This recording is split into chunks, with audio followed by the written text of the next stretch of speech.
My name is Malcolm, and welcome to Manly Ego. Don't go, don't leave me.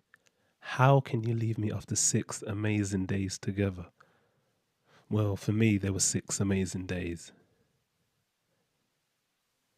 I spent these days with two of my three most important people. Now, granted, one of them is older. I don't speak to them as regularly. I was the same when I was their age. They do their own thing. I get it. It hurts, but it's part of life, and I've been through that cycle. But you two, we had 6 days where we spent amazing time together. And it's now going to hurt that you've gone back to your mother.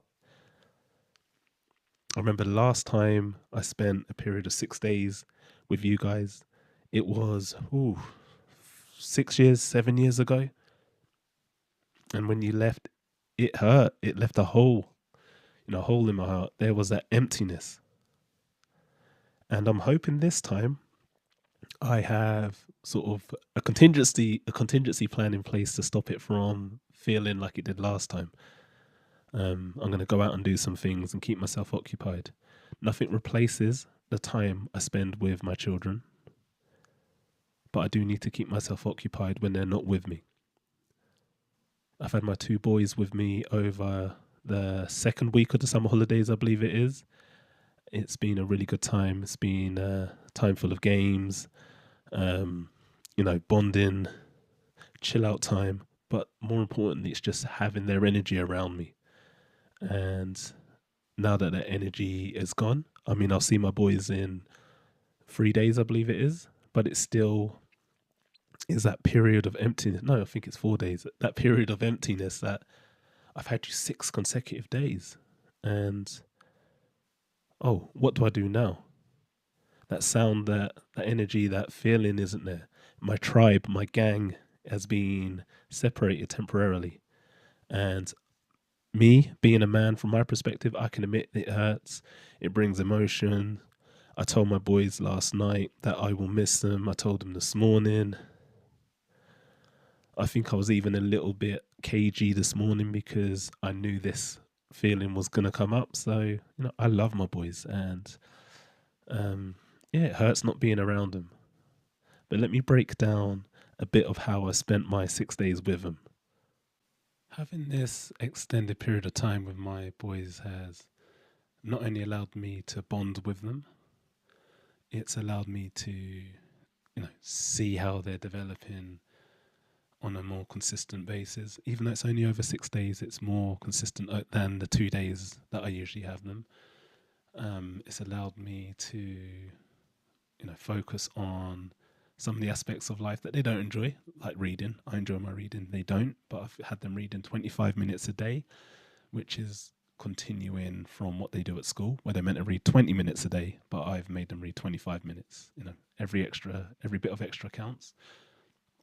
And we've had one activity a day, which has been part of the Game Olympics, the very simple title that I created. So we've done one activity, whether it's a board game, a computer game, or going out and doing 10-pin bowling or going to Top Golf. And it's all added towards a leaderboard where at the end of the week, which will be today, there'll be a gold medal, a silver medal, a bronze medal. And I've strongly encouraged competition, but I've encouraged it to be respectful. We want to win. Life is about winning whatever lane you're in, but it's about being respectful along the way. It's not about putting other people down or allowing people to put you down. It's about you being the best you can be in your lane. And that's what I encourage with my kids.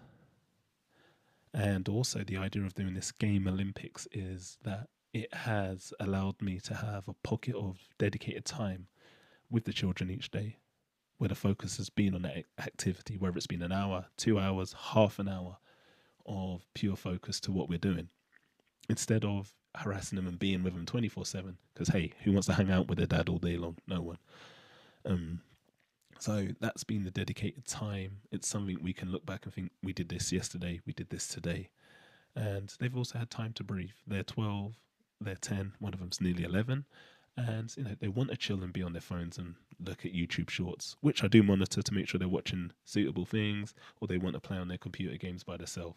So I give them that space. I can do other things around my property. I can do the washing up, the cleaning, boring things like that. But it's allowed me just to have that time with them and to be in the same zone as my children, and that's important because they're my tribe, they're my gang, and I will truly miss them when they go back. I've told them that I miss them yesterday. I'll tell them again today that I'm going to miss them. I love them. They'll probably notice it in my voice because, when I do talk to them about these things, I'm real. I don't try and tough it up. I don't try and puff the chest out. I tell them. And this is part of what manly ego is about. Being real when you want to express something, not having to code it behind toughness or armor. Be real. I don't believe it takes away from us being masculine or manly. It's being real. And there's no other way that our kids are going to learn unless they see a real side from us, because otherwise they'll copy the pattern of thinking everything has to come from a tough looking exterior. Now, if sharing emotion is coming from a warmer, possibly softer place, then why does it have to be delivered in a tough way? It doesn't. Be real. Let people feel the emotion that you're sending a message with. Whether it's for a minute, whether it's for 5 minutes, whether it's for an hour, just be real in that moment and then go back to being how you have to be. So I'm going to finish this by saying I truly love my kids. I will miss them, and I can't wait for the next extended period of time. And maybe I'll see more of my daughter next time. I love my daughter just as equally as my two boys, but my daughter is of an older age. She has her life. I see her a lot less regularly, don't communicate as regularly. And I was the same at this age, at her age, sorry, early 20s. I was the same.